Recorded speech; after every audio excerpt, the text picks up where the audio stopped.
वो एक ऐसी अपॉइंटमेंट है जो मेरी रातों की नींदें भी कर रही है, but that is the most challenging thing that I have done in my. मैंने कोई प्रिपरेशन नहीं किया एसएसबी का, कुछ नहीं किया। Most challenging thing and what all things I have seen in that career. जान कैसे दाव पे लगती है लोगों की एंड कैसे इमरजेंसीज होती है एट सी, इन हार्बर। तो कितना आप मिनिमम चाहते हो कि बच्चे को अंडरस्टैंड, लाइक उसको डिफरेंस पता है कॉर्वेट और डिस्ट्रॉयर के, या टॉर्पीडोज को, या उसको उससे भी ज्यादा चाहिए, या दिस मच इज? ये लोग बोलते हैं कि तेरा कुछ कुछ सिलेक्टिव आइडेंटिक मेमोरी। कभी कभी आपको लगता है कि गलत चीजों को पिक कर लेते हैं, दे मिसअंडरस्टैंड। देखो, myth about the selection system जो जाता है सोशल मीडिया पे, it is mostly because of those people जो। नमस्कार, सभी का स्वागत है अल्फा रेजिमेंट पॉडकास्ट में। यह पॉडकास्ट खास तौर पर स्टूडेंट्स और पेरेंट्स के लिए बनाया गया है ताकि वे अलग अलग करियर ऑप्शंस को अच्छे से समझ सकें। यहाँ हम सिर्फ करियर की चमक नहीं, बल्कि उसकी रियलिटी, अपॉर्चुनिटीज, चैलेंजेस और ग्रोथ के बारे में भी बात करते हैं। और आप एजुकेशन, करियर्स और स्टूडेंट ग्रोथ से जुड़ी मीनिंगफुल डिस्कशंस का हिस्सा बनना चाहते हैं तो चैनल को सब्सक्राइब करना ना भूलें। आज हमारे साथ एक बहुत ही विशेष गेस्ट मौजूद हैं, लेफ्टिनेंट कमांडर निखिल कुमार चांद्रकाला, जो इंडिपेंडेंस के बाद सबसे युवा ग्रुप टेस्टिंग ऑफिसर रहे हैं और साथ ही एसएसबी कोलकाता के फाउंडिंग मेंबर्स में से एक भी रहे हैं। आज का पूरा पॉडकास्ट इंडियन नेवी को एक करियर ऑप्शन के रूप में समझने और आर्म्ड फोर्सेस को गहराई से जानने पर आधारित रहेगा।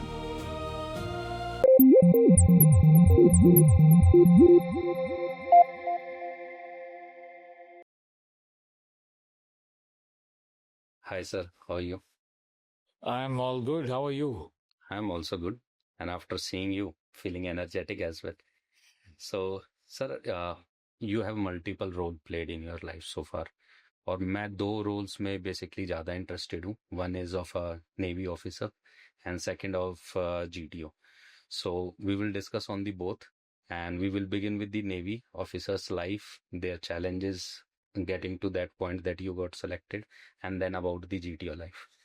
Right. So, sir, before we start like discussing about this topic, which one is more closer to your heart? If I ask that if you are given a choice to be remembered as a Navy officer or as a GTO, which one will you prefer? I think neither. I am a naval GTO. Okay. I'm a naval GTO, so that encompasses both. Yeah, absolutely. So, sir, like from which entry you got recommended and how you prepared for your SSB? So I was University Entry Scheme, UES, Short Service X, Executive Branch, and मैंने कोई preparation नहीं किया SSB का, कुछ नहीं किया था मैंने। मैं बस खाली मुंह उठा के एसएसबी देने गया था। And this was your first attempt?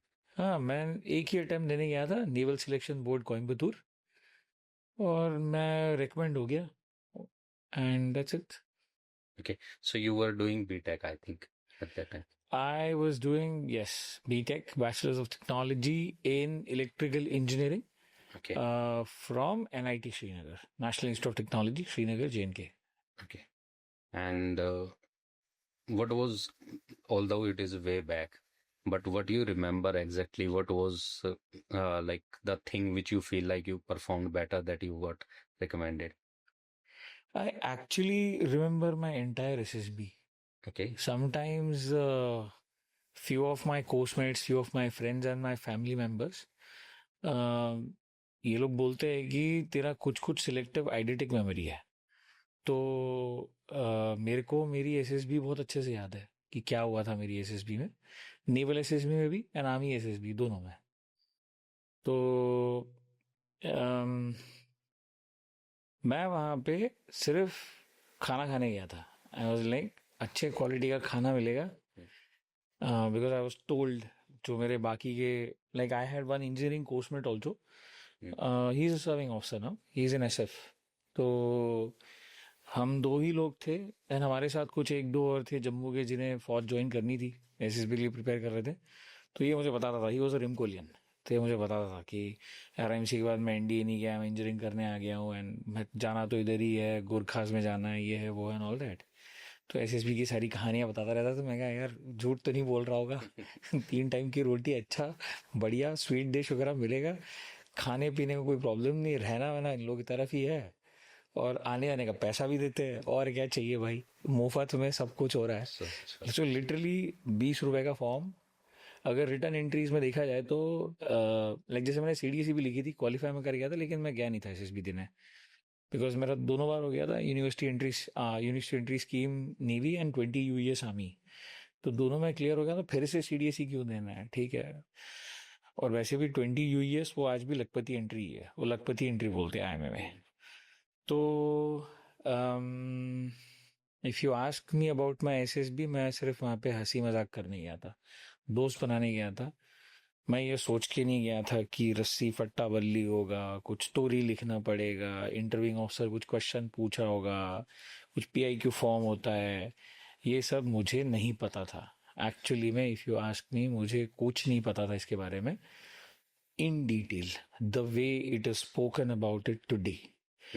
मुझे थोड़ा बहुत ऊपर ऊपर से जो नॉलेज था, मेरे ये इंजीनियरिंग कोर्समेट नहीं बताया था मुझे। मैंने कहा बाकी का वहाँ जाके देखेंगे, जो होगा विल सी।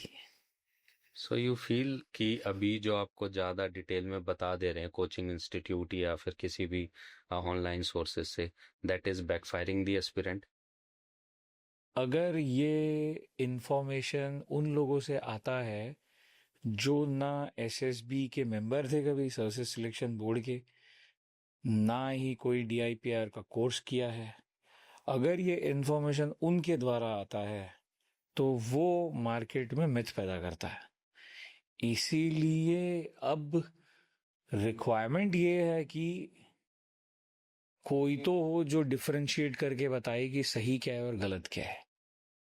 तो that is what is happening right now. Right now sir, बहुत ऐसे स्टूडेंट है जो एक बार रिकमेंड हो गए या नहीं भी हुए, या फिर अब बहुत सारे आर्मी ऑफिसर भी हैं जो आर्मी ऑफिसर है बट ट्रेंड डीआईपीआर ट्रेन नहीं है, असेसर नहीं थे, they are giving coaching. And other thing is कि लेट्स से वो एक पर्टिकुलर प्रोफाइल के लिए ट्रेंड थे एज अ जीटीओ, वो आईओ भी बता रहे हैं, वो जीटीओ इंटरव्यू साइकोलॉजी भी बता रहे हैं। तो you feel like this misconception जो अभी बच्चों के बीच में है, that is because of them, और या फिर बच्चे भी कभी कभी आपको लगता है कि गलत चीजों को पिक कर लेते हैं, दे मिस अंडरस्टैंड थिंग्स?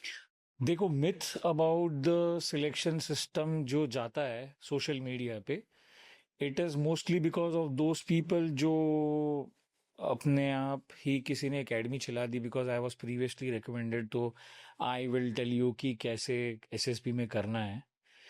और दूसरा, या फिर मल्टीपल टाइम्स रिपीटर्स है और अपनी एकेडमी बोल दी, हमने एकेडमी खोल दी, एसएसबी ट्रेनिंग खोल दी है। तो इन दिस पर्टिकुलर फील्ड अगर यही सही था तो फिर डीआईपीआर क्यों किसी एक ऑफिसर को ट्रेन कर रहा है और वहां पे किसी को बिठा दे रहा है कि नहीं, you look at the selection part and all of that. तो मिथ इससे ज्यादा बनता है बिकॉज ये थॉट प्रोसेस की वन शू फिट्स ऑल, ये एसएसबी में नहीं चलता। And personality assessment is very dynamic in nature and it is also dependent on the performance of the day, दोनों चीजें। एंड दूसरी चीज, तुमने बोला कि जीटीओ आयो के बारे में बता देगा, जीटीओ साइक के बारे में बता देगा, ये बता देगा। Over a period of time when you are there in the selection system, you understand the assessment principle and as well as how the assessment works in different techniques.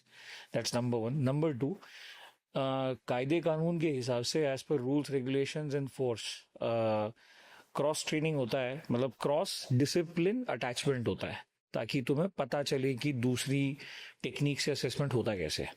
वो तुम्हारा सुपर स्पेशलाइजेशन नहीं है, जो specialisation जिस course के लिए तुम गए थे डीआईपीआर में, वो तुम्हारा स्पेशलाइजेशन है।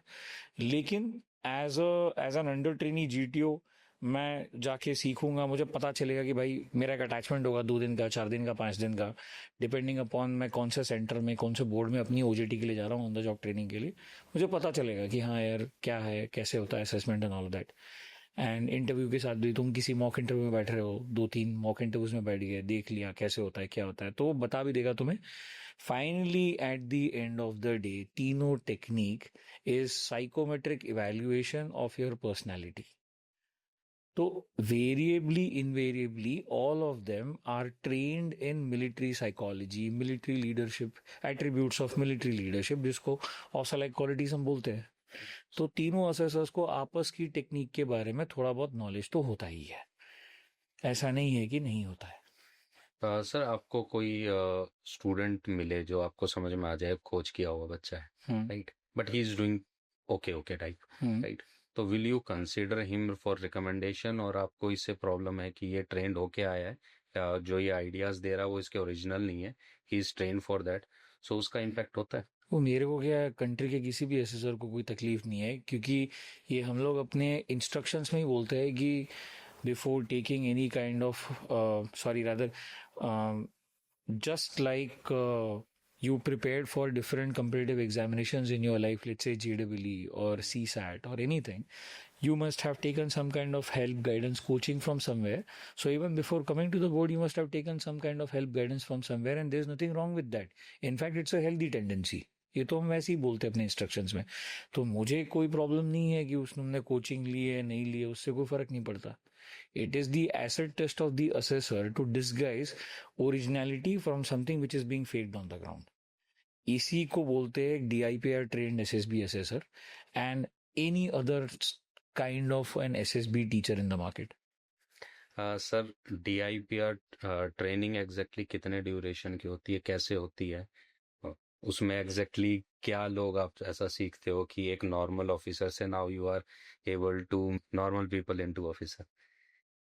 यार ये तो वो वाला क्वेश्चन हो गया कि सर आपने आपके प्रोबेशन में ऐसा क्या कर लिया कि फाइनली यू वर मरून्ड, और या फिर आपने NSG प्रोबेशन में ऐसा क्या कर लिया you are black. That is in the social media कि वो physical training part we understand, but let's say कितने टाइम की ट्रेनिंग होती है and what are all the things, वो थोड़ा सा माइंड फ्रेम कैसे हो जाता है कि आप फिजिकल ट्रेनिंग तो ठीक है, but it is more mental also. It's more about mental resilience. Yes. And anyway, so coming back to the DIPR part, see, courses जो है वो नॉमिनेशन से आते हैं, कभी ऑफिसर्स जो है ऑप भी करते हैं, कभी कभी कुछ ऑफिसर्स को नॉमिनेट भी किया जाता है अपने अपने सर्विस यूनिट्स के अलग अलग रूल्स रेगुलेशंस, जिस फॉर्मेशन में हो, किसी यूनिट में हो, CO क्या बोल रहा है, तुम्हारा बॉस क्या है, स्पेयर कर सकते हैं नहीं कर सकते, time and space in service, also things that have been spoken and written about you in your past ACRs, बहुत सारे प्ले, कुछ भी हो सकता है, मतलब उसकी कोई ऐसे सैक्रोसैंक्ट लिस्ट में ऐसे बता नहीं सकता पॉडकास्ट पे। It is all time and space, ठीक है, that's one. Second plus second is तुम फाइनली असेसर बनोगे या नहीं बनोगे, वो तुम्हारा एसिड टेस्ट तो वहीं जाके होगा, because it's not straight forward course, it's a very very difficult course. In fact GTO course में ये बोलते हैं तुम्हारे इंस्ट्रक्टर्स की ये मेंटल कमांडो कोर्स है। मेरे को किसी ऑफिसर से बात हो रही थी, ही वाज फ्रॉम आर्मी, और वो कह रहे थे यहाँ पे सिलेक्शन रेट आई थिंक 30-35% रहता है फॉर GTO स्पेसिफिकली, कि जो ऑफिसर वॉलंटियर भी करते हैं उसमें से अराउंड 30 ऑफिसर ही make it to the GTO। 30% of what number? Overall उन्होंने एवरेज लिया होगा, आई थिंक कि 30% finally make it. I can't comment on the course strength and the selection rate. It is very very subjective in nature. ऐसा कुछ नहीं है कि मतलब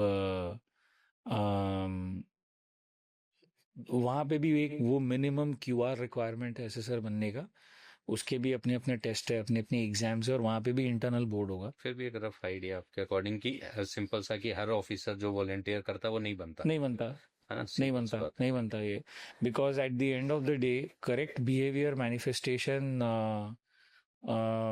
देख के उसका प्रॉपर उस तरीके से असेसमेंट लिख के देना जो एक्चुअली में मैच करता है एज पर द रिक्वायरमेंट जो हमें चाहिए। तो finally at the end of the day तुम्हें ना वो DPR 1 ये होता है, एक फॉर्म होता है जिसपे तुम OLQs वगैरह अपने शेड्स वगैरह भरते हो, रिपोर्ट लिखते हो, उस पर असेसर का सिग्नेचर होता है। That signature carries the weight, it's an independent power, it's veto power. तो वो चीज़ तुम्हें प्रदान करनी है तो मतलब बहुत ज़्यादा तुम्हारा खुद का ही एसिड टेस्ट होगा, एंड तुम्हारी खुद की फिर से SSB हो जाएगी वहाँ पे बोर्ड के सामने कि सच में बैठा सकते हैं क्या इसको। तो as far as the selection rate that you are saying, see I can't comment on any particular number, but generally मैंने देखा है कि 4-5 4-5 3-4 3-4 4-5 4-5 करके सिर्फ थियरी फेज में से कुछ लोग क्लियर होंगे, तीनों सर्विस के आते हैं एक साथ ट्राई सर्विसेज से। फिर वो अपने हिसाब से उनको सर्विस हेडक्वार्टर्स जो वो बोर्ड्स अलॉट करते हैं, फिर तुम वहाँ पे जाके अपना ट्रेनिंग करोगे। फिर वो GTOs का 2 फेज में होता है, साइक के बारे में मैं जानता नहीं हूँ, इंटरव्यू का भी शायद से 2 फेज में होता है, साइक का भी शायद 2 फेज में ही होता होगा। साइक के आई थिंक सर कुछ डीआरडीओ या फिर आउटर साइकोलॉजिस्ट भी रहते हैं जो फोर्सेस का पार्ट नहीं है, या सारे फोर्सेस के ही साइकोलॉजिस्ट रहते हैं? नहीं नहीं यार, जो फौज के ऑफिसर्स जो साइकोलॉजिस्ट का काम करते हैं उन्हें हम टीओ बोलते हैं। The service officers who are doing those years basically they are TOs, technical officers, and otherwise also you have DIPR scientists who are there in the selection system. तो ये इनका अपना कुछ रेशो है, तो मेरे को एग्जैक्ट नंबर नहीं पता, लेकिन इनका अपना खुद एक रेशो है। And interviewing officers and GTOs will be service officers only. तो एक बार आपका ये कुछ 1-1.5 महीने के आसपास का DIPR का ट्रेनिंग, 1-1.5 के बीच का कुछ होता है, डिपेंडिंग ऑन सैटरडे संडेज क्या है बीच में। एंड देन मान के चलो कि ऑलमोस्ट एक 9 to 10 वीक्स या फिर 10 to 12 वीक्स तुम्हारा ऑन द जॉब ट्रेनिंग होगा फॉर GTOs। साइक का मैं एग्जैक्टली नहीं बता सकता, मतलब आई डोंट रिमेंबर, देखा है मैंने ट्रेनिंग साइकोलॉजिस्ट को but I don't remember. Interview also I can't comment because मेरे को याद नहीं है, एग्जैक्ट नंबर याद नहीं है, बट GTOs का ऐसा है। सो सर बहुत बार जैसे होता है कि हम इंटरव्यू के लिए गए और वहाँ पे 2 असेसर हैं, so we used to think कि एक जो है वो ट्रेनी आईओ है, राइट? बट वो आप कह रहे हो वो GTO भी हो सकते हैं, वो साइकोलॉजिस्ट भी हो सकते हैं। सारे व्हाइट कपड़े, सिविल कपड़े पहन के बैठे हैं और ऐसे शक्ल पे लिखा तो है ना ये GTO या इंटरव्यू, कोई भी हो सकता है वो। बट लेकिन जो सामने तुम्हारा इंटरव्यू कंडक्ट कर रहा है वही तुम्हारा इंटरव्यू ऑफिसर है। अब ऐसा भी हो सकता है कि वो ट्रेनी इंटरव्यू ऑफिसर हो, वो तुम्हारा इंटरव्यू कंडक्ट कर रहा था, कुछ भी हो सकता है। And they do have a like decision making कि अगर वो फाइनली उन्होंने कहा कि उनको पसंद नहीं आया, या मार्क्स जो आपको दे रहे हैं वो मेन आईओ के अलावा वो भी दे सकते हैं? नहीं यार, असेसमेंट जब तक आप ट्रेनी हो तब तक आपका असेसमेंट काउंट नहीं होता। वो बस खाली you are just trying to learn the assessment process. जब तक आप ट्रेनी हो, जब तक आप इंडिपेंडेंट नहीं बन रहे, तब तक आपका असेसमेंट काउंट नहीं होता। असेसमेंट तभी काउंट होगा जब आप इंडिपेंडेंट असेसर बन के आप पोस्टिंग आओगे, फिर उसके बाद में आप इंडिपेंडेंटली अपना असेस करना स्टार्ट करोगे, तब तक आपका असेसमेंट काउंट नहीं होता। वो बस खाली आपकी ट्रेनिंग के लिए, समझने के लिए असेसमेंट होता कैसे है, आपके हिसाब से क्या था और आपका इंस्ट्रक्टर क्या बोल रहा है, and then you have to match the gaps, learn, understand क्या गलतियां कर रहे हो, सीखना होता है। सर अगर कोई भी एस्पिरेंट आ रहा है, राइट, उसको ऑब्वियसली एक बॉटम लाइन होती है कि इतना तो फोर्सेस के बारे में पता ही होना चाहिए, है ना? So according to you as a navy officer, supposing you are a IO, तो कितना आप मिनिमम चाहते हो कि बच्चे को अंडरस्टैंडिंग हो, लाइक उसको डिफरेंस पता है कॉरवेट और डिस्ट्रॉयर के बीच में, या टॉर्पीडोज को, या उसको उससे भी ज्यादा नॉलेज होनी चाहिए, या दिस मच इज इनफ? देखिए यार, ये क्वेश्चन ना बहुत ही ब्रॉड है। Let me answer it this way कि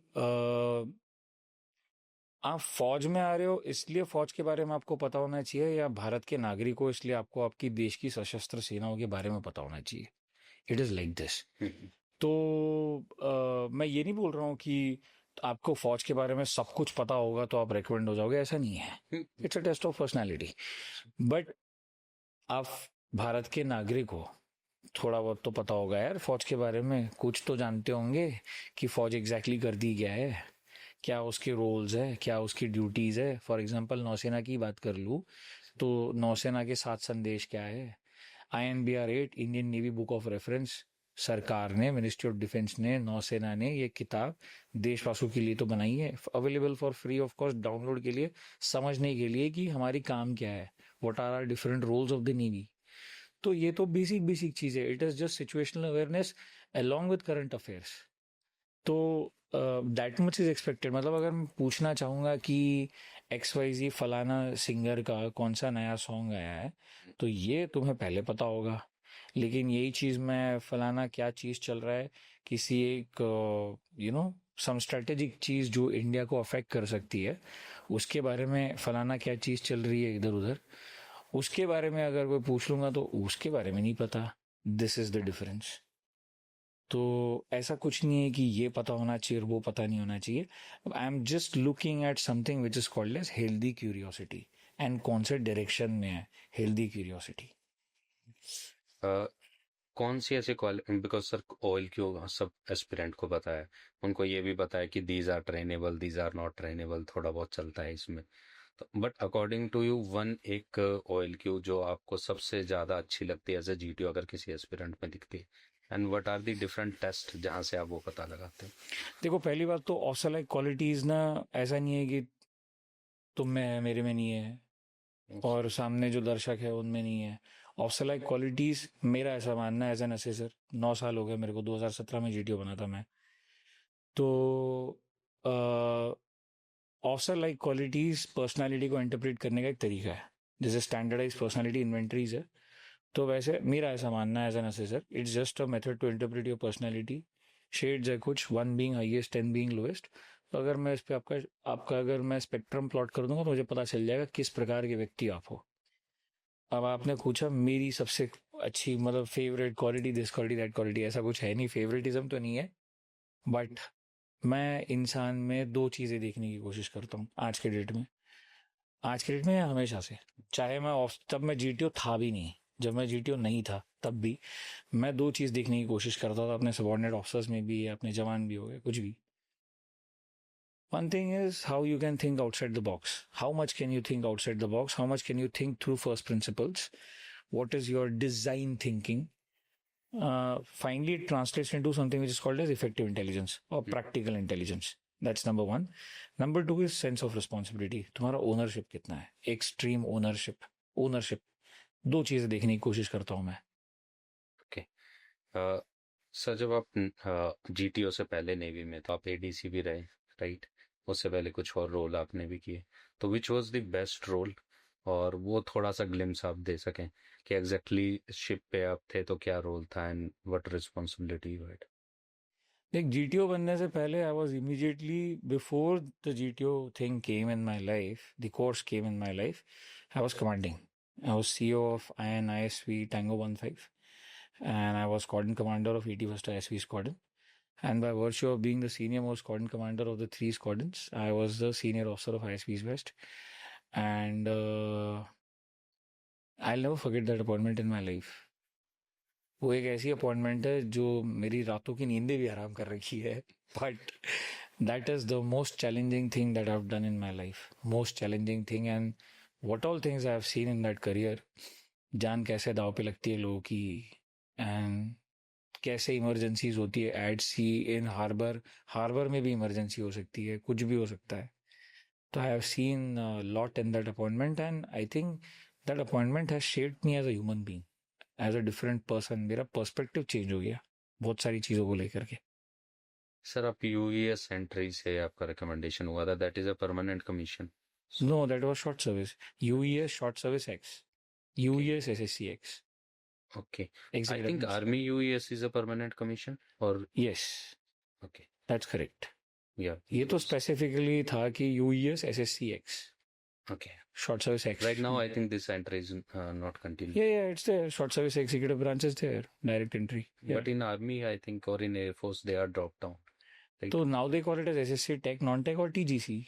Yeah, TGC. हाँ, तो obviously. SSC Tech, Non-Tech तो आप फाइनल ईयर में भी अप्लाई कर सकते हो ना। UGC was pre-final year. TGC, technical guys. TGC we can apply in the final year. हाँ, I think UGC we could apply in the third year. UES. UES, sorry. हाँ, दोनों में अप्लाई कर सकते हो, उनके कट ऑफ का एक वो होता है, it's about the cut off thing. Okay. So, sir, as an commanding officer, आपने कहा that that appointment was something which is more close to you. As a CO, we understand that there are so many roles and responsibility.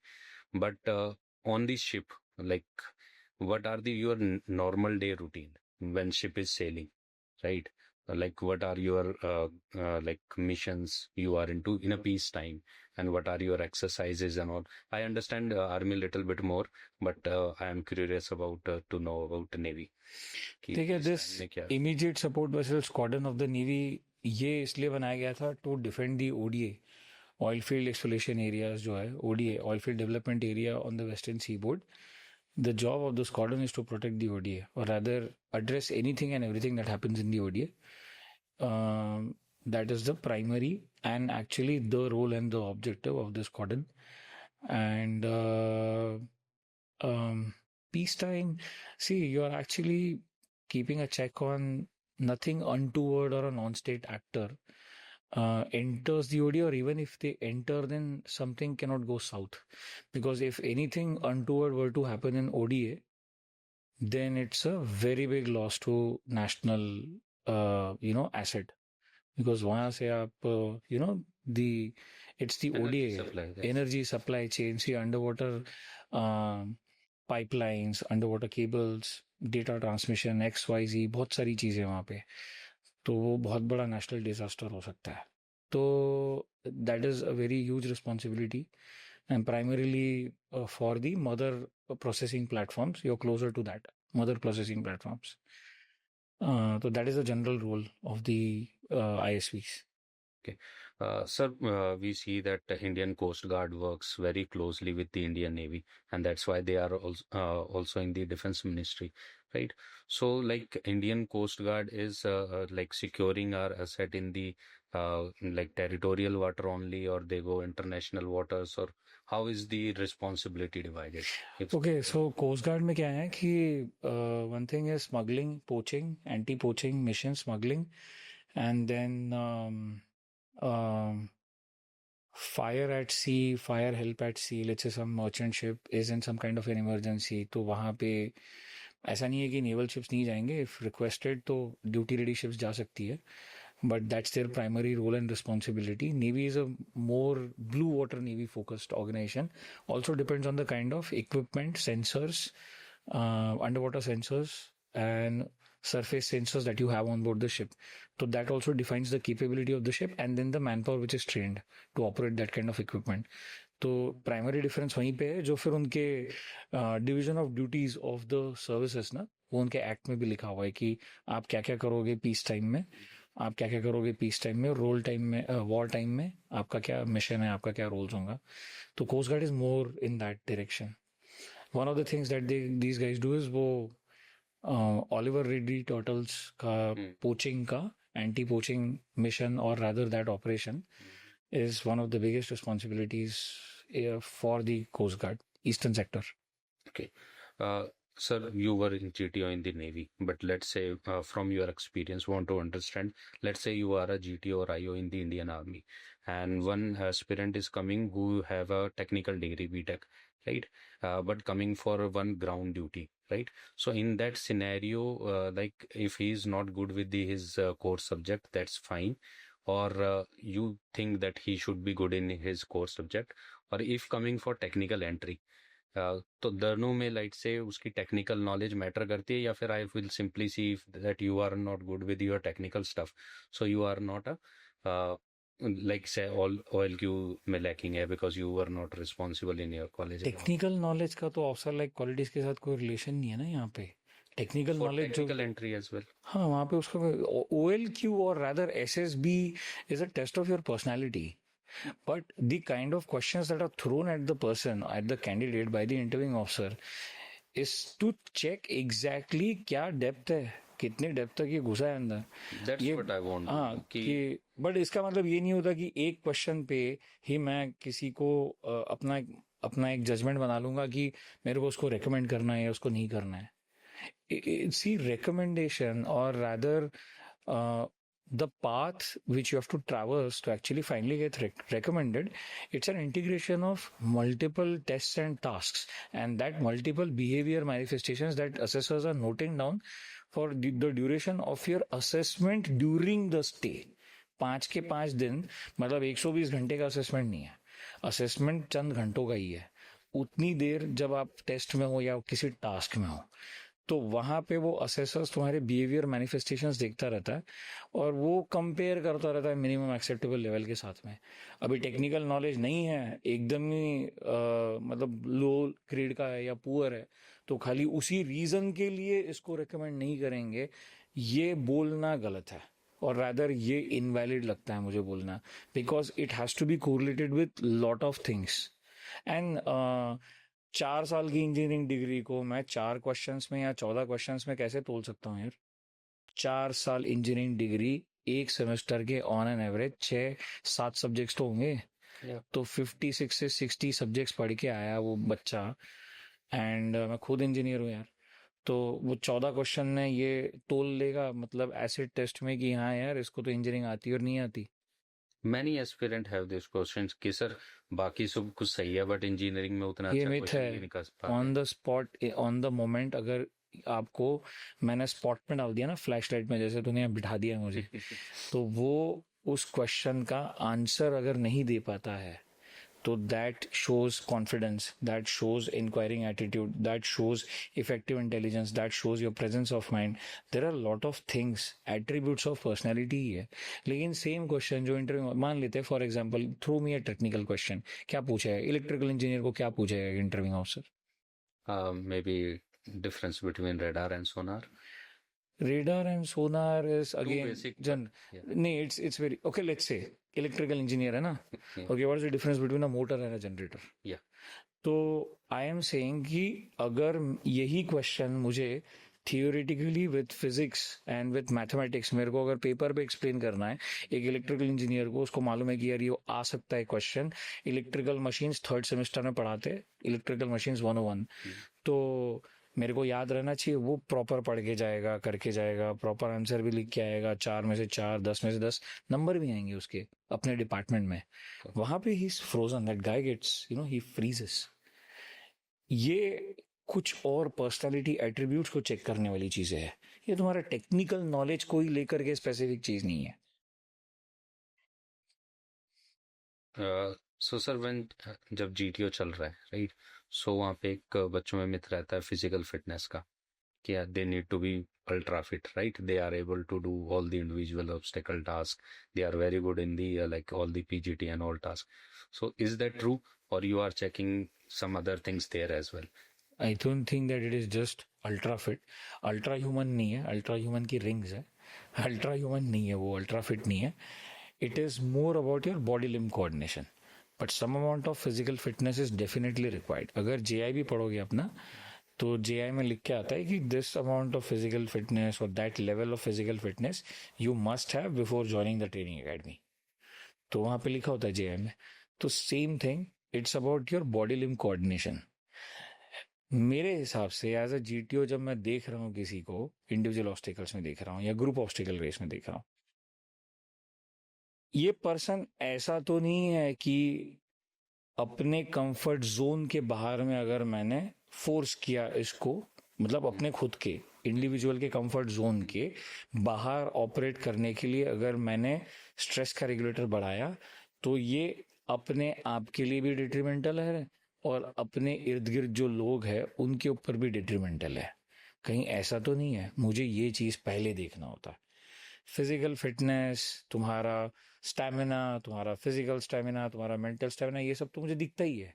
जितना अच्छा है उतना अच्छा है। मेरे लिए तो ट्रेनेबिलिटी बहुत ज़्यादा है, क्योंकि मैं अगर एक प्रॉपर पैटर्न और सेट पैटर्न ऑफ ट्रेनिंग वाले रेजिम में अगर मैं किसी को डालूंगा, तो with very good physical fitness तो आसानी से निकल जाओगे बहती गंगा में।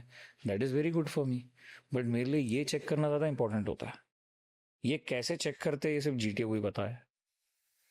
एंड ठीक है सर, आपने बहुत सारे मतलब अभी तक जीटीओ लिए हैं, राइट, सबसे बेस्ट आपको कौन सा ऐसा स्टूडेंट याद आता है कि वो आपको लगा यार इसकी परफॉर्मेंस एक्सेप्शनल थी, और वो क्यों थी? You are talking about the assessment when you were in the board. कौन सा स्टूडेंट याद आता है? Okay, see I had one, मेरे लाइफ का पहला ही बैच था ये। I was taking my first batch. It was short service commission women entry observers, आज के डेट में एनएओ बोलते हैं, naval air operations. I had taken this batch here only. तो and it was a women entry batch. There was a very fine lady who had come in that batch. She was working with Hewlett Packard, HP, and I mean, I would say that देख के ही ऐसा लगता था कि she is an officer. वो training क्या ही करना, मतलब she is already an officer. The way she conducts, the way, the knowledge, her physical fitness levels, her social skills, her soft skills, the way she communicates, the kind of give respect, take respect with peer group, people that you know, you don't know, how you increase the group warmth, group effectiveness, overall looking at the person.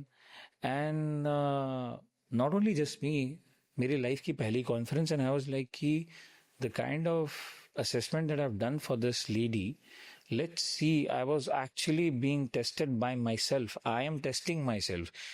Are you actually judging her for her actual level? तो वो देखा तो जाके interviewing officers and psychologists were also equally awestruck with that kind of person seeing. They had also told me, I mean, that was like कि इस type के किसी को देखा नहीं है आज तक SSB में. We have seen that kind of people. So I remember this lady. I don't know if she gets a chance to see this podcast. या फिर पता भी कैसे चलेगा. I don't remember the name actually, but I remember this person. So sir, you were the founding member of the SSB Kolkata as well. So उसके बारे में थोड़ा बताइए, like planning कैसे हुई and all the things were taken care by you, like building all the GT and everything. और board में क्या सारे officers were new like you, or some were like experienced assessor as well there on the in the The boss was obviously an experienced assessor. He came in as the project director. The boss, I can't take his name, but yeah, he was an experienced GTO, of course. We all know him. GTO community is a very small community. We all know each other, and he's a very famous man in the GTO community. Then बाकी सारे assessors जो आए थे सब नए ही थे. Season assessors भी थे, लेकिन पोस्टिंग आए इधर उधर से कहीं से ये वो करके. मेरा तो फर्स्ट इंडिपेंडेंट पोस्टिंग था.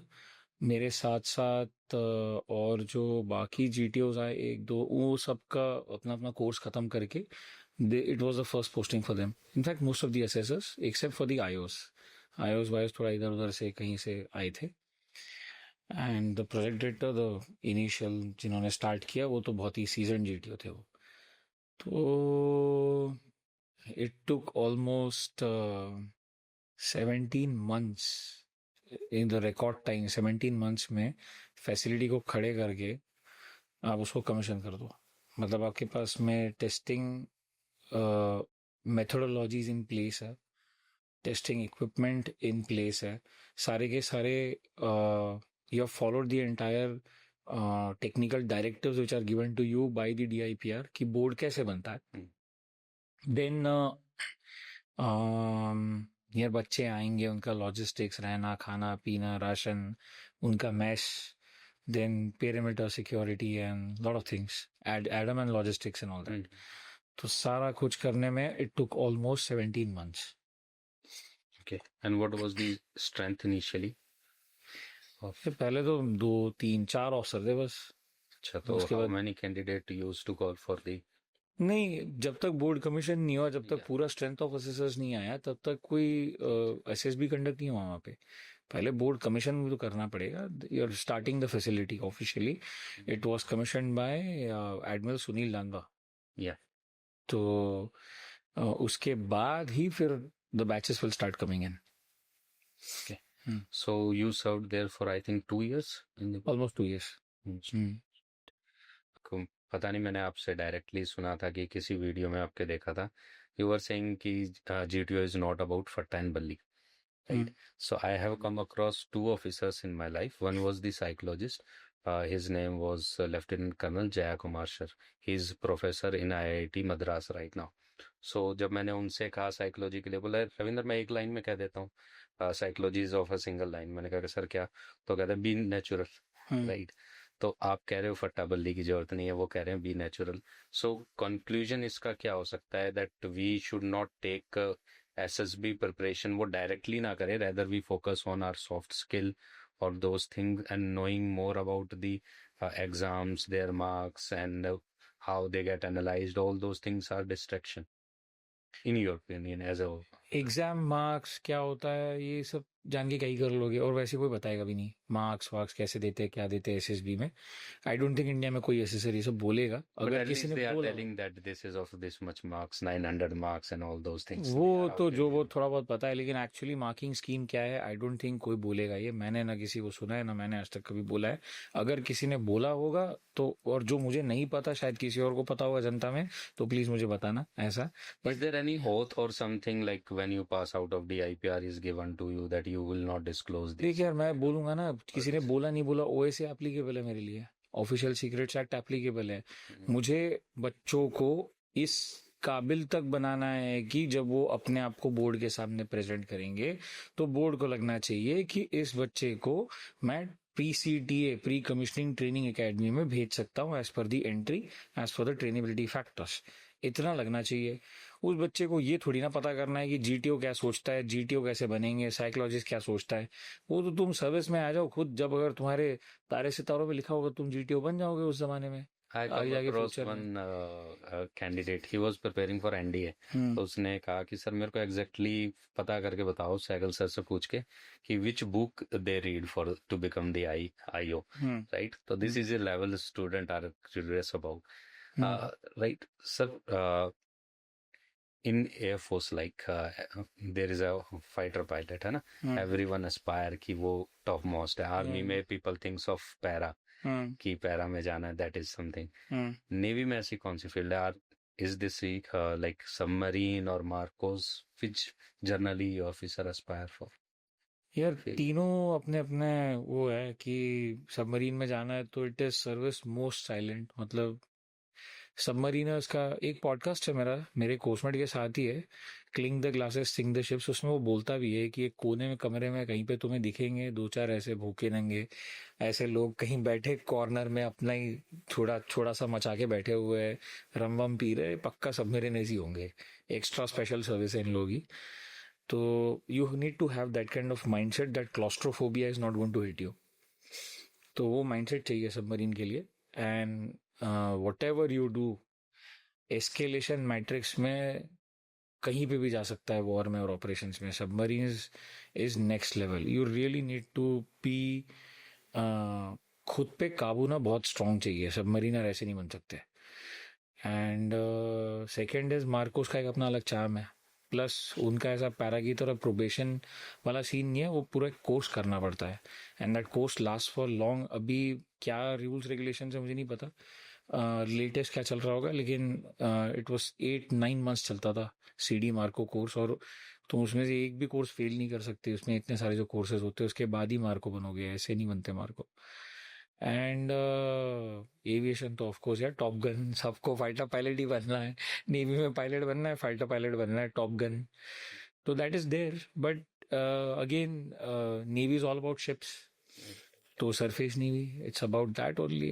कुछ लोगों को लगता है गनर बनेंगे and will fire missiles and all that, ये सब भी होता है नेवी में, ऐसा नहीं है। सर जैसे आर्मी में होता है कि आपको कोई भी रेजिमेंट मिली है, राइट? उसके बाद you can volunteer to para. तो नेवी में भी ऐसे ही है, to volunteer for the submarine, या फिर वो एकेडमी के टाइम पे डिसाइड हो जाता है? देख सबमरीन का क्या है कि एक बार अगर आपने सब कोर्सेज खत्म कर लिए, सब लेफ्टिनेंट एक्स टेक्निकल कोर्स बोलते हैं, after you finished your midshipman phase end, तो उसके बाद ये आपके टेक्निकल कोर्स होते हैं 1 साल का। मान के चल आर्मी की टेक्नोलॉजी में इट इज लाइक वायोस। तो once you have finish that, तो उसके बाद में दे आस्क यू कि आपको वॉलंटियर करना है क्या सबमरीन के लिए। तो एक बार आपने सबमरीन वॉलंटियर कर लिया तो फिर submarine watch keeping, submarine dive ticket, वो अलग ट्रेनिंग स्टार्ट होगी। एंड देन आप सरफेस नेवी से बाहर निकल गए, फिर आप सबमरीन आर्म में ही रहोगे, फिर वो डॉल्फिन बैच लगेगा, सरफेस नेवल वॉरफेयर बैच नहीं लगेगा फिर। तो वो एक उसके बाद हो गया। एंड एविएशन के लिए भी आप इमीडिएटली आफ्टर कंप्लीशन ऑफ सब लेफ्टिनेंट एक्स टेक्निकल कोर्स आप वॉलंटियर कर सकते हो अंटिल द एज ऑफ 25। तो एविएशन का ऐसा है, मार्कोस के लिए भी ऐसे ही होता है। After you have completed the sub courses आप मार्कोस के लिए ऑप्ट कर सकते हो। लाइक सर बहुत बार न्यूज में रहता है तेजस का नेवल वर्जन एंड ऑल, तो और वो उसके टेस्ट पास नहीं कर पा रहा है, सो वो शॉर्ट रनवे पे लैंड कर सके और वहीं से टेक ऑफ कर सके, that is the only requirement, या उसके अलावा भी कुछ होती है जिस कारण से अगर एज ए एस्पिरेंट कि तेजस क्यों नहीं क्वालिफाई कर पा रहा है उसके test? Delta wing, naval version delta wing. So it is Delta Wing and certain other systems with respect to not only, it's not just the airframe, but it also with respect to the communication systems, or rather I would say in-depth avionics. The requirement has to match the fleet operations. जो carrier battle group operations बोलते हैं, it has to match that. Okay. So what are the disadvantage being a Delta Wing? Like delta wing होना चाहिए, होता है, because wing span आप वो कर सकते हो। टॉप गन देखी है? हाँ बिल्कुल। टॉप गन में वो actually he expends the wing, Yeah. ताकि आपका विंग स्पैन बड़ा होगा ना, हम्म, तो short the length of the flight deck is limited, hmm. तो वो कैटापुल्ट से खींच के you will be thrown with high speed, और उतने में ही आपको टेक ऑफ करना है, विंग स्पैन ज़्यादा होना चाहिए। What is the concept of theatre command, क्योंकि वो अभी एस्पिरेंट को बहुत ज़्यादा क्लियर नहीं है, एंड जो हमारी अभी ट्राई सर्विस कमांड है अंडमान एंड निकोबार में, हाउ दैट इज डिफरेंट और क्या similarities? See, it's the synergy. What they are trying to bringing in is that any kind of a military operation, it will be synergized with um, with taking in efforts and with taking in energies from all the three services. जिस particular operational theatre में एक particular किसी चीज़ की मुझे requirement है, तो that का best foot can be put forward by which particular service का which particular group, something like that. So they will be mixing and matching things like this, ताकि military operation is basically an integration of all the three services together, अलग अलग operational theaters में. That's why they say theater command. So they have started that, they have written a doctrine for it. It was already there काफी पहले से. They have written a doctrine for it and it's now implemented. Implementation phase में है, rather I would say. अब ANC is a special thing. Andaman Nicobar Command. It's a tri-services command. यहाँ पे CNC is a vice admiral, ANC, and it's the last point na India ka, it is the southernmost tip, right? So you have to have that kind of a presence in a manner in which जहाँ पे तुम on the land, beaching, over the surface, under the surface, and on the surface, you can have your last reach. That's why you needed all the three services to synergize and put their best foot forward. That's why it is that tri-services command erstwhile.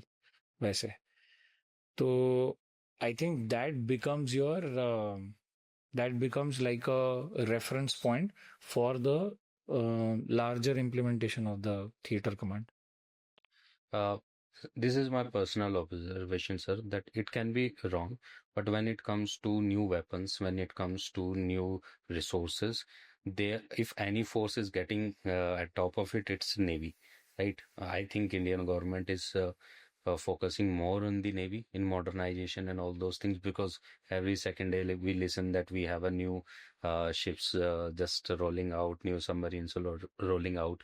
So what do you feel like, जैसे अभी Iran में incident हुआ है, what we are seeing in the Middle East, so navy का role आने वाले warfare में ज़्यादा होगा कंपेयर टू एयरफोर्स और army? What is your? Okay, it does not work like that. See, Navy as a service is a service which actually establishes deterrence in the war. And escalation matrix में it is highest level पे है. मतलब if Navy is stepping into the operations, मतलब पिछली बार तो नक्शा ही बदल गया था 1971. तो मतलब चीज़ें उतने लेवल पे एस्केलेटेड है दैट कि you have to go away from your mainland, do something at the enemy land, and then your boots should be on the ground so that you capture the land. It's like this. तो by the way ऐसा नहीं है कि मतलब हर आए दिन, मतलब ऐसा नहीं है कि नेवी का, हाँ ऐसा नहीं है actually. See we have been making ships from a long time, Mazagon docks, Goa shipyard, GRSC Kolkata. But why we are not able to make aircraft for Air Force, for sake, like So why it's a we are not different- able to make maybe air defense system that advanced that we need S-400, but in Navy comparatively we are advanced in making it. Shipbuilding as a science, we Yeah. know how to do it by ourselves. That's Our it. dockyards have actually reached that level कि aircraft carrier CSL में खुद ही बना दिया है. Yeah. तो shipbuilding as a science, we know that science now very well. But again on the ships, सारे के सारे sensors हमारे खुद के बनाए हुए हैं ऐसा नहीं है. सारे के सारे sensors and सारे weapon systems हमारे खुद के नहीं है. वहाँ पे भी कहीं ना कहीं पे either we have imported or there is a TOT. Israeli aerospace पता होगा, ब्रह्मोस एरोस्पेस पता होगा, राइट? तो some of the systems are TOT, सारी की सारी इंडिजिनेशन हमारी नहीं है कि मतलब वेपन सिस्टम्स और सेंसर्स की बात कर रहा हूँ, but ship building is a science we know, the same thing is there, what you are talking about is sensors and weapon systems, it is not a platform जिस पे ये लगना है, प्लेटफॉर्म हमने बना दिया, प्लेटफॉर्म पे लगने वाला सेंसर और वेपन सिस्टम स्ट्रगल वहां पे है। Uh, what is the role of Malacca Strait in a future अगर हमारा let's say conflict होता है with China, and what do you feel, are we in a position that we can block that? Naval blockade is the easiest thing to do at sea. ठीक है, जहाज जब जाते हैं, कोई भी जहाज है पानी में, ऐसे नहीं है कि मतलब मुंह उठा के यहाँ घुमा दिया, ऐसे नहीं होता। Sea lanes of communication and ISLs, international shipping lanes होती है। You have to reach from point A to point B in the shortest time because you are carrying goods, merchant ships are carrying goods. तो मुझे अगर किसी भी shipping लेन को block करना है, you which is a naval blockade, warships के through, it is very easy because there is something which is called as LDLs होती है, limiting danger lines on the charts. plus आप ये देखोगे कि पानी की डेप्थ क्या है, ऐसी मतलब कहीं पे भी आप इतना बड़ा जहाज नहीं लेके जा सकते। तो उसके हिसाब से merchantmen they have a standard methodology to go from point A to point B ocean navigation में। तो naval blockade is easiest for us to do. Look at the map of India.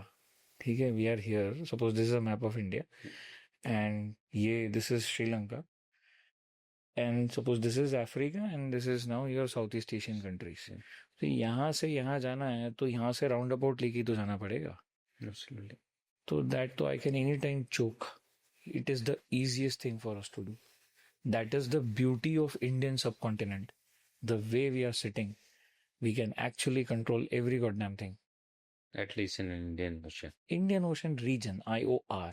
That's what we say. Naval officer sir बहुत सारे foreign trips होते हैं, exercises होती हैं different military के साथ में। सो आपके ऐसे कौन कौन से एक्सपीरियंसेस रहे, आप कहाँ कहाँ पे गए? I've been to Middle East and Africa. Okay.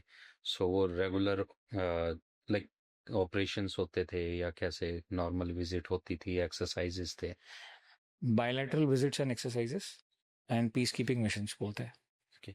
Sir ये जो मिलिट्री एक्सरसाइज होती हैं, लेट्स से आर्मी की, एयरफोर्स, नेवी, ऑल, सो एजेंडा क्या होता है? कितना हम अपना टूल या अपनी वेपन्स उनको एक्सेस करने देते हैं, राइट? और कितनी हम उनका कर पाते हैं, और exactly what we get out of it?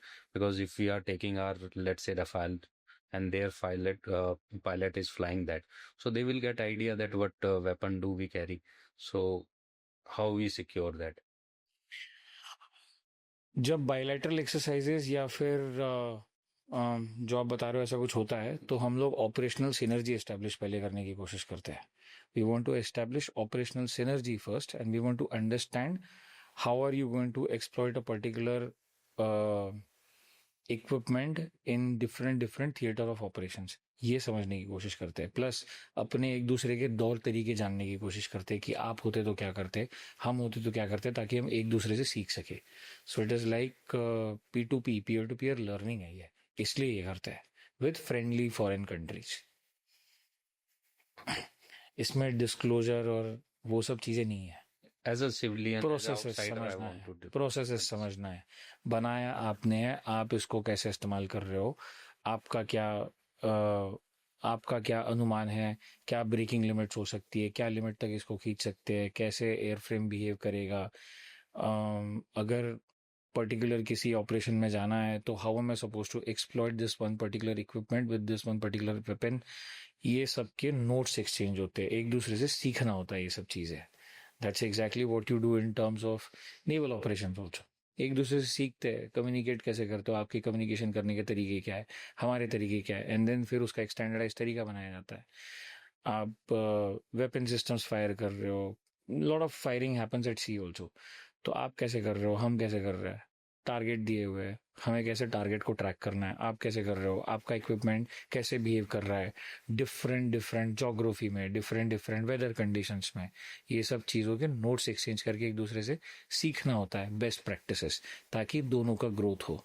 कुछ चीज़ें मुझे आती है, मुझे नहीं पता, कुछ चीज़ें तुम्हें आती है, तुम्हें नहीं पता। जब ये नोट्स एक्सचेंज होते हैं तो then you then you are improving your knowledge. It's something like this, ये होता है।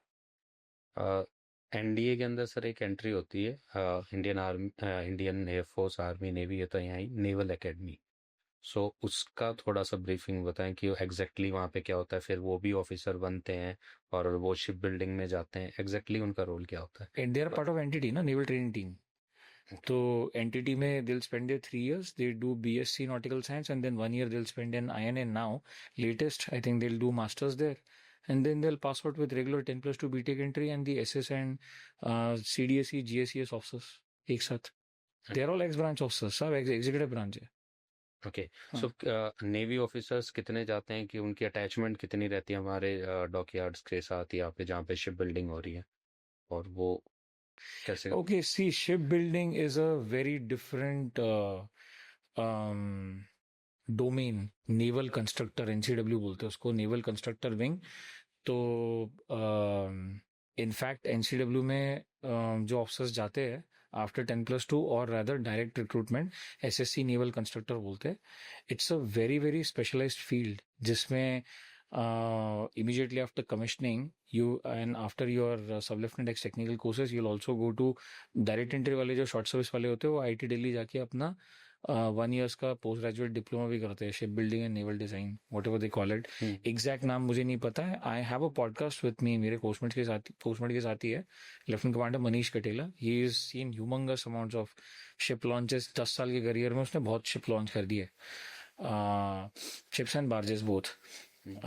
तो it's a very very specialized branch, and that branch is naval constructor branch, और उसका डायरेक्ट रिक्रूटमेंट अलग से होता है, एसएससी नेवल कंस्ट्रक्टर जो बोलते हैं direct recruitment. Right. So sir, before we wind up this podcast, let's say एक एस्पिरेंट है, he will be giving SSB after 1 year, so उसका प्लान क्या होना चाहिए, हाउ ही और she can prepare for the SSB interview and best strategy, and let's say वो working है या कॉलेज गोइंग है, तो उसके अकॉर्डिंग। यार one thing is situational awareness, मेरे इर्द गिर्द क्या चल रहा है ये तो मुझे पता होना चाहिए, so that I can create my own opinion which is unbiased in nature. That's number 1। हमें न्यूज़ रीडर नहीं चाहिए। वहाँ पे आ रहे हो, जीडी कर रहे हो, कुछ लेक्चरेट हो रहा है, इंटरव्यूइंग ऑफिसर कुछ क्वेश्चंस पूछ रहा है, इट इज़ नॉट अबाउट कि तुम वहाँ पे न्यूज़ रीडर हो तो पटर पटर करके न्यूज़ दोगे। Generally the questions will be such, topics will be such कि जिसमें फाइनली आपका ओपिनियन बाहर निकल के आएगा। अपना खुद का अनबायस्ड ओपिनियन बनाने के लिए ऑथेंटिक कंटेंट अलग अलग जगह से कंज्यूम करके उसको बनाना पड़ता है, unbiased logical opinion with rational thinking. तो पढ़ने की हैबिट चाहिए, इर्द गिर्द क्या चल रहा है, that's number 1। Second is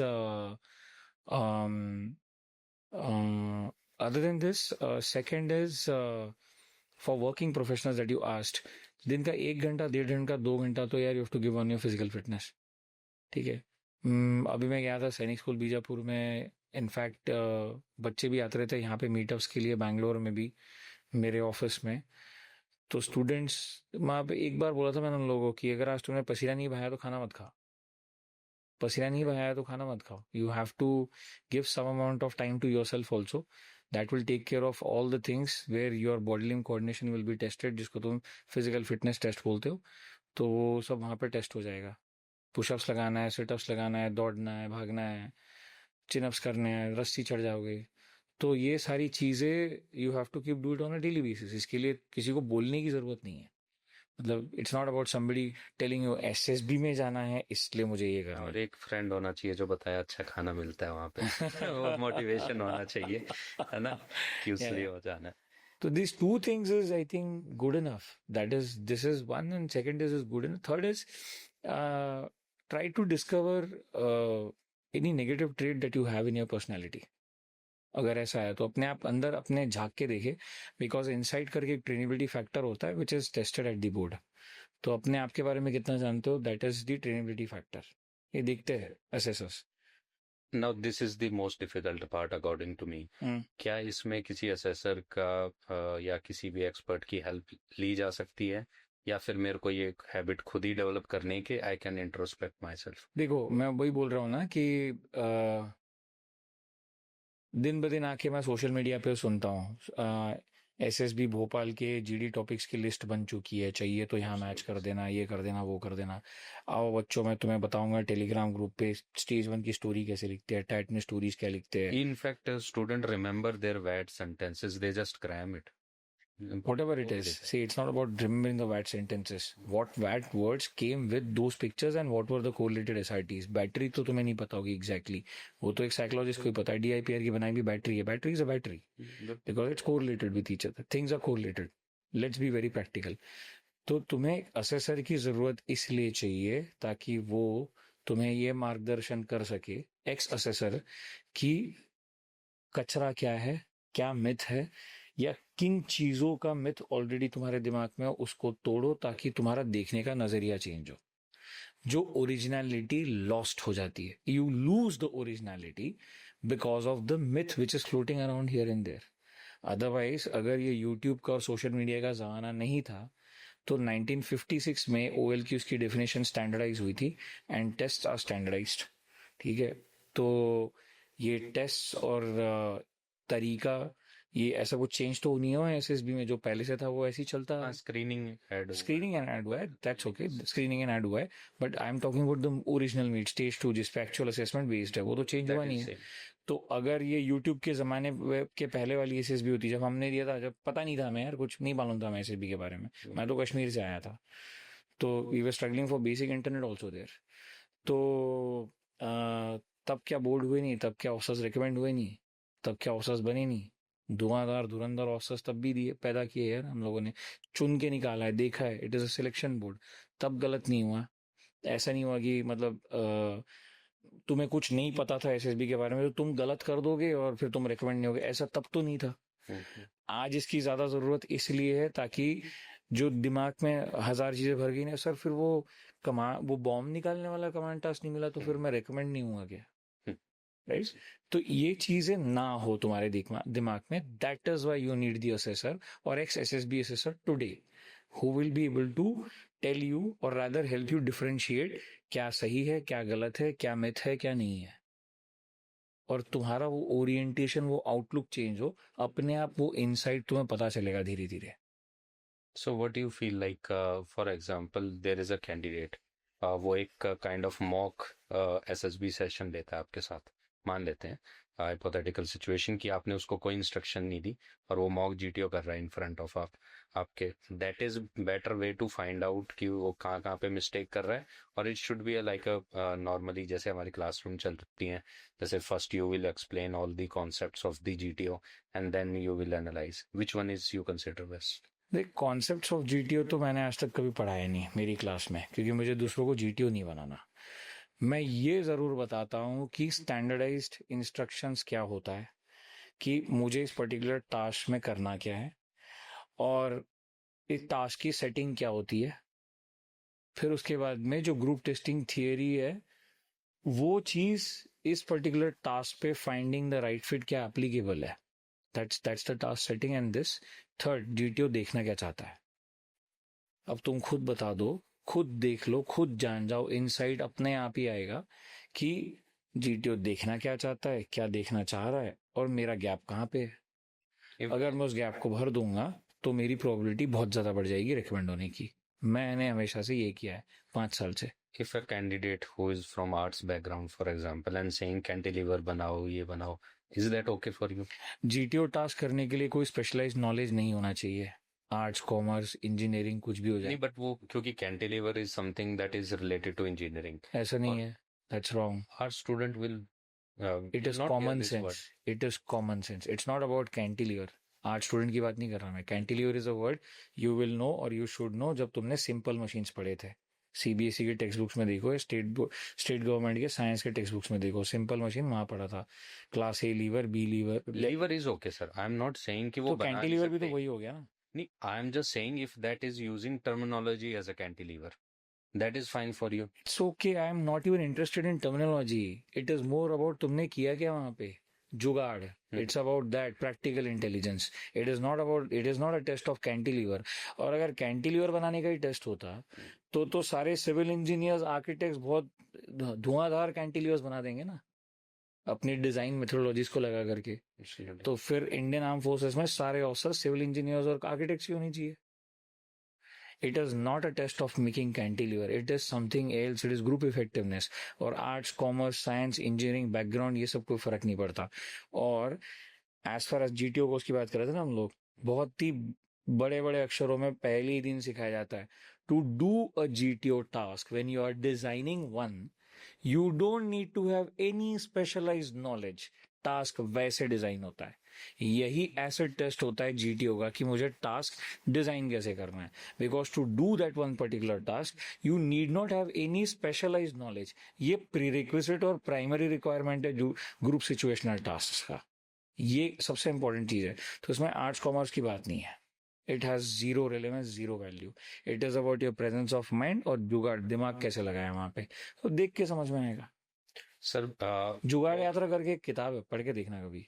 okay, I remember हमारे फाइनल ईयर का एक कंपनी आई थी, right? So they have some session कि आपको प्लेसमेंट रेडी करना and all the stuff. So वहाँ पे जो असेसर थे उन्होंने टारगेट दिया कि कल मैं एक क्वेश्चन पूछूंगा कि आपको लेट्स से 30K की सैलरी इनिशियली क्यों दी जाए, and whoever answer this best I will give 100 rupee prize from my side. So I remember मैंने यही कहा था कि सर मेरे पास जुगाड़ है, and he got offended but student clapped कि ठीक है, क्योंकि I am from mechanical engineering. तो मैंने कहा कि मैंने तो ट्रेनिंग की है 3, और आई रियलाइज्ड कि जुगाड़ के बिना इंजीनियर अधूरा है, right? So jugaad is very important, and sometime that is taken in a wrong sense. But if you are able to, in my opinion, if you are able to get your task done with limited resource, that is jugaad, right? Sir, all the GTOs, all the IO psychologists, they are trained on the very same concept, right? Their training is same, but still why it happens that एक recommended बच्चा next time that gets conferenced out, right? or that gets screened out. So अगर same ही हमारे, क्योंकि बच्चा तो change हुआ नहीं है, right? बच्चे का परफॉर्मेंस तो चेंज हो सकता है ना, लेकिन क्योंकि परफॉर्मेंस ऑफ द डे पे असेसमेंट होता है. Okay. बच्चा रिकमेंडेड पहले था तो किसी और असेसर ने बोल दिया कि ये पहले से रिकमेंडेड था तो मैं उसको रिकमेंड ही कर दूंगा. बच्चा सेम है लेकिन बच्चे का परफॉर्मेंस सेम नहीं है ना. That's number one. भाई आज आप ऑफिसर हो, आज मैं ड्यूटी करूंगा, कल नहीं करूंगा, ऐसा हो सकता है क्या? कंसिस्टेंसी चाहिए. तो जो बंदा पहले रिकमेंडेड था वो कंसिस्टेंटली जैसा का वैसा ही है, तो वो कल भी रिकमेंड होगा, परसों भी रिकमेंड होगा. इज इट हैपन लाइक अगर एक रिकमेंडेड बच्चा है और वो नेक्स्ट टाइम आता है तो उससे एक्सपेक्टेशन थोड़ी ज्यादा है कि परफॉर्मेंस उसकी एटलीस्ट कुछ इंप्रूव हो, या सेम? मिनिमम एक्सेप्टेबल लेवल की परफॉर्मेंस चाहिए, बस उतना ही चाहिए. ओके. रिपीटर्स के साथ भी एक्सपेक्टेशन रहती है या सेम? रिपीटर को ये पता तो होना चाहिए पिछली बार गलत क्या किया था और खुद में क्या इम्प्रूव करके आया है. So I was going through a data recently, and few days back I had interview of one bodied out candidate as well. So I realized कि most of the student जो अभी, मतलब काफी student जो अभी boarded out हो रहे हैं, this number have increased multiple fold. The candidate I was talking about, he was for TES entry, and he was going and training at the OTA. So his batch strength was 70. Out of that, almost 5 got boarded out on medical background. So what do you feel, इसको कैसे cure करा जा सकता है? What my assumption is that initially our like earlier officer, they used to be little active in their normal life. Now kids are more into studies and all, and they are medically fit, but when they are exposed to extreme condition in the training, they finally don't able to cope up with things and get नहीं, एक second, medically boarded out from the academy, yeah. तो कोई specific reason होगा ना. During the training something must have happened. No, sir. Like they were that they have some fractures, stress fractures, and all वही those बोल things. रहा हूँ. So then that means they cannot continue with the same rigour. Yeah. तो वो तो तुम अंदर गए, कुछ तोड़ फोड़ हुआ, और उसके बाद में as per the medical officer if you continue with the same rigour of the training, it is going to be detrimental to the body. That is medically boarded out. या तो सो इसको आप क्या कह रहे हो, रोकना है, क्योर करना है। रोकना नहीं, इसमें मतलब as a aspirant how I should make my day routine कि मेरे साथ वो कंडीशन ना हो once I get recommended okay, so कि दैट आई सेड ना, ज्वाइनिंग इंस्ट्रक्शंस में या लिखे होते हैं स्टैंडर्ड्स जब आप या जाते हो एकेडमी में। तो मेक श्योर जैसे कि उसका 10x अचीव करके जाओ, ताकि अम, ऐसा ना लगे कि मैं एक्शेल्स पे चल रहा हूँ, ऐसा लगे कि एकदम केक वॉक है when you are in the academy. ऐसा होना चाहिए इज दैट खेलते। अचीवेबल? हाँ, अचीवेबल है, आराम से हम लोग कर सकते थे। आज के ज़माने में डिस्ट्रैक्शन ज़्यादा है, इंस्टाग्राम यूट्यूब, ये डिस्ट्रैक्शन ज़्यादा है। सो J&K में, I give you this answer, J&K में करने के लिए कुछ नहीं था यार हमारे पास। NIT श्रीनगर के बाहर निकलोगे श्रीनगर सिटी में of 2007 and 8, I don't want to comment, इतना ही काफी है। 2007 और 8 का Srinagar city, and as a student you are stuck there. कुछ नहीं था NIT श्रीनगर के कैंपस के बाहर में, जो है कैंपस के अंदर ही है। तो क्या कर रहे हो, सवेरे 9 से 12:30 1 तक क्लास दे रहे हो, 1 से 2 खाना खा के फिर 2 सवा 2 से 4 बजे तक कोई दूसरी क्लास लग रही है। हॉस्टल, हॉस्टल से क्लासरूम, क्लासरूम से हॉस्टल। बाकी शाम को क्या, फुटबॉल की मैच चल रही है, क्रिकेट की मैच चल रही है, वॉलीबॉल चल रहा है, ठीक है, टेबल टेनिस के टूर्नामेंट्स चल रहे हैं, काउंटर स्ट्राइक के टूर्नामेंट्स चल रहे हैं। ओवर द वीकेंड जब क्लासेस नहीं हो रही है, सैटरडे संडे छुट्टी है, फ्राइडे इवनिंग से अलग अलग टूर्नामेंट्स क्लास के अंदर। और वो उस टाइम पे वो डब्बे वाले फोन थे, बटन वाले, 1 मिनट कॉल करना, आउट गोइंग 1.5 रुपया 2 रुपया, उस टाइप का पैसा लगता था। तो ऐसा नहीं है कि आप महाराष्ट्र और केरला कर्नाटका के स्टूडेंट्स वहाँ पे आके बैठे हुए हैं और मतलब रोज के रोज ऐसे लगे हुए फोन पे, ऐसा भी कुछ नहीं था।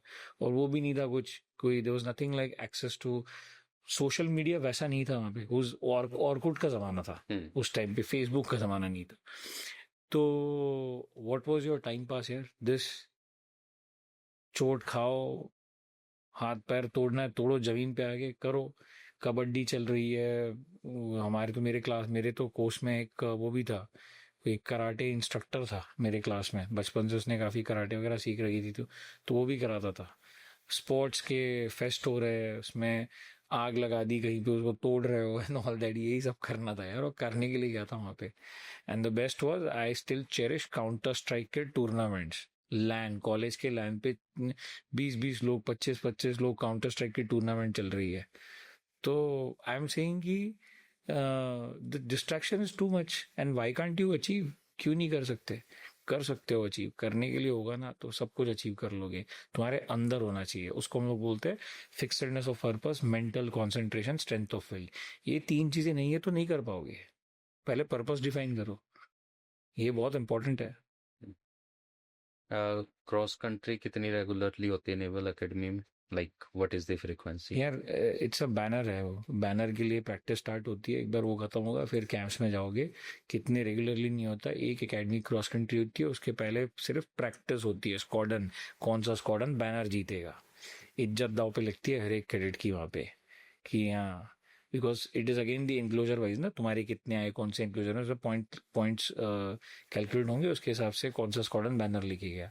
तो क्रॉस कंट्री होगी एक ही बार टर्म में, बट जीतना है तुम्हें वो, एंड उसके लिए जो प्रैक्टिस होती है वो होती है डेली। रगड़ा कल्चर? रगड़ा तो नेक्स्ट लेवल पे है भाई, एकेडमी रगड़ा तो यू कांट कंपेयर, क्या ही बोलूं। तो वो तो इंटीग्रल पार्ट है। That is an integral part of your life. It changes you as a human being, it changes you as a person. Sir मैं एक एसएसबी में था, तो वहाँ पे एक सर्विंग कैंडिडेट थे, ही वाज फ्रॉम नेवी। तो मेरे को किससे सिखा रहे थे, बता रहे थे अबाउट द स्विमिंग ट्रेनिंग कैसे होती है। इज इट दैट ट्रू कि इजीली आपको सीखने दिया जाता है? लाइक ही वाज सेइंग कि यहाँ पे डंडा फंसा देते हैं आपके शोल्डर बोन में, and they dip you down and then you come up for डंडा तो मेरे ऊपर तो मेरा पीटीआई खड़ा ही हो गया था। तू जहाँ अंदर जा, डीप एंड में जाके पहले तू पानी का डर बाहर निकालना। See the idea what happens is, if you are not able to हाफ रहे हो, हा हा हा, क्या होगा क्या होगा क्या होगा, then you are finally going, हाँ साइड में हाथ पकड़ लेता हूँ। पर डर निकलना चाहिए ना, क्योंकि अगर तो करता क्या, वो पीटीआई बार बार तुम्हें यही सिखाता है, फ्लोट कर, नहीं हो रहा है फ्लोट कर, नहीं हो रहा फ्लोट कर, again come back, breast stroke, फिर फ्लोट कर, नहीं हो रहा, फिर से फ्लोट कर थोड़ा देर, उस तरीके सिखाता है तुम्हें। मैं डर निकालना होता है, डर एक बार निकल गया तुम कर लोगे।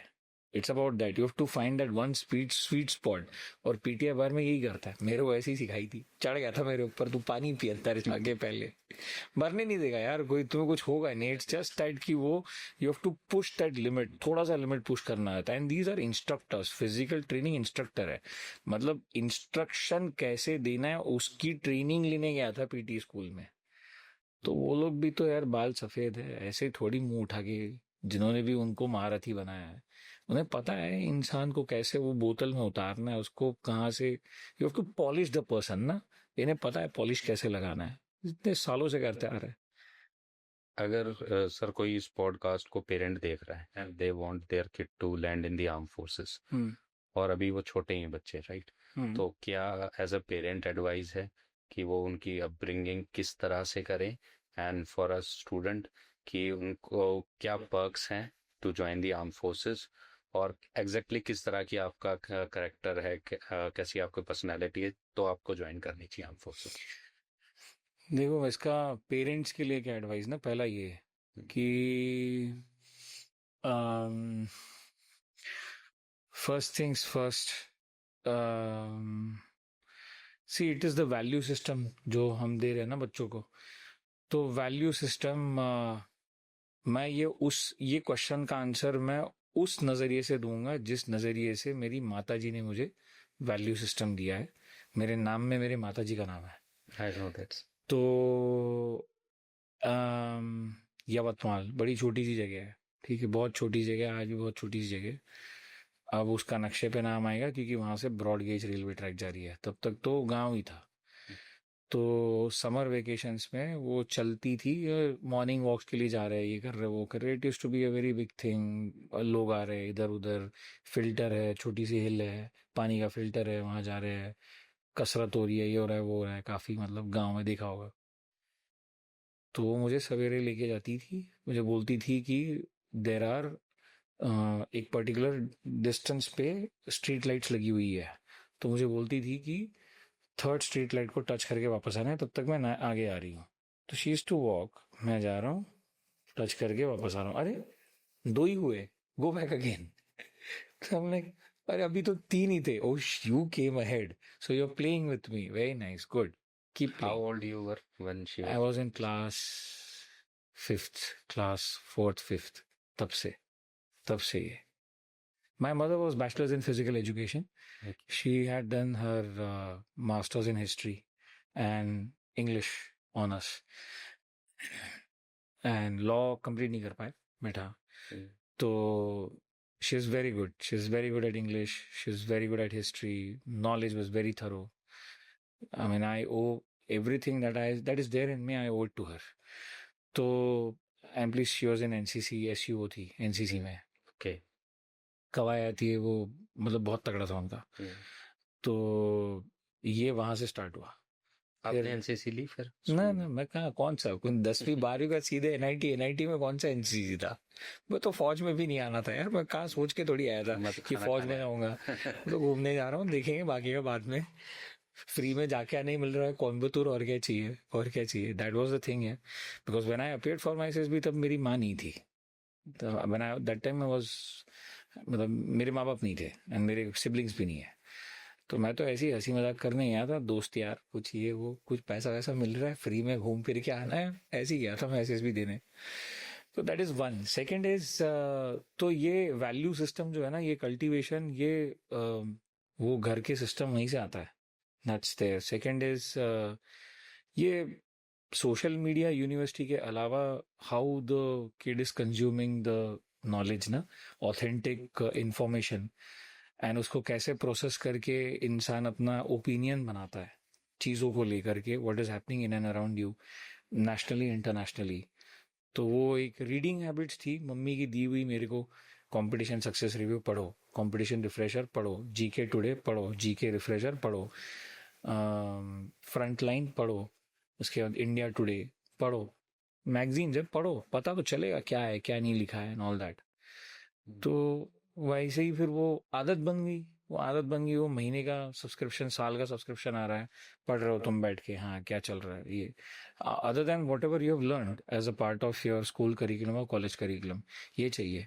तीसरा, एक troop game team sport and I am not discouraging cricket में डिस्करेज नहीं करना चाहता भाई cricket is the thing in India I am not saying that but फौज में it is about troop games ना तो you have to let's say football pickup कर लिया या फिर वॉलीबॉल पिकअप कर लिया मैं ये नहीं बोल रहा हूँ कि ये मतलब बनो यार नेशनल इंटरनेशनल प्लेयर अगर वो करियर चूज कर रहे हो तो but as a part of your extra curricular activities sports and games that we say there has to be one thing which actually you force your ward to do your son your daughter to do which is a troop game then you have to have something which is a racket sport एक racket sport चाहे badminton खेल या squash खेले या tennis खेले अगर नहीं खेल पाते तो इट्स ओके मैं कोई कंपल्शन नहीं है सारी चीज फिर the pressure is coming on the money it's coming on the pocket also right तो दैट इज देयर अगर स्विमिंग सीख जाए तो दैट्स द थिंग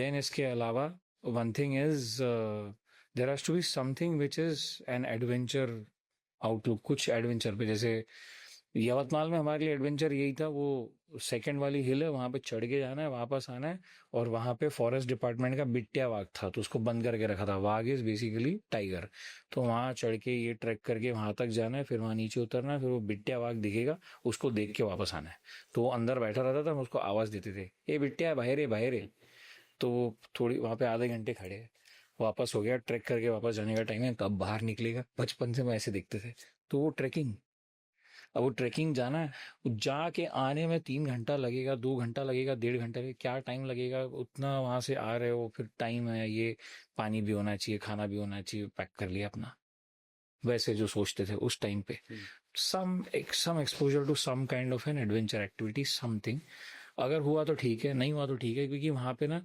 इंसान को अपनी ब्रेकिंग लिमिट समझ में आती है वो ब्रेकिंग लिमिट से इंसान को पता चलता है कि मेरे को क्या करना चाहिए प्लस ऐसे एक्टिविटीज में होता क्या है ना इंसान को अपनी ग्रुप इफेक्टिवनेस भी समझ में आती है नए नए लोगों से मिलना उनके साथ बर्ताव अपना सोशल इंटेलिजेंस अपना टैक्ट अपना social adaptability attitude towards others ये सारी चीजें ना हमें समझ में आती है तो एक्सपोजर नए नए लोगों को नए नए समर कैंप्स हो गए कहीं बाहर जा रहे हो उस टाइप का ये था जो मैं बोलना चाहता हूँ for the parents Okay, sir. Thank you for joining today.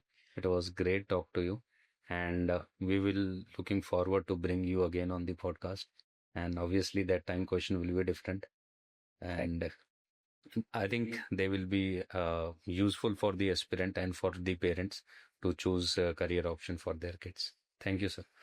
Thank you so much and wishing you all the very best for your initiative, Alpha Regiment.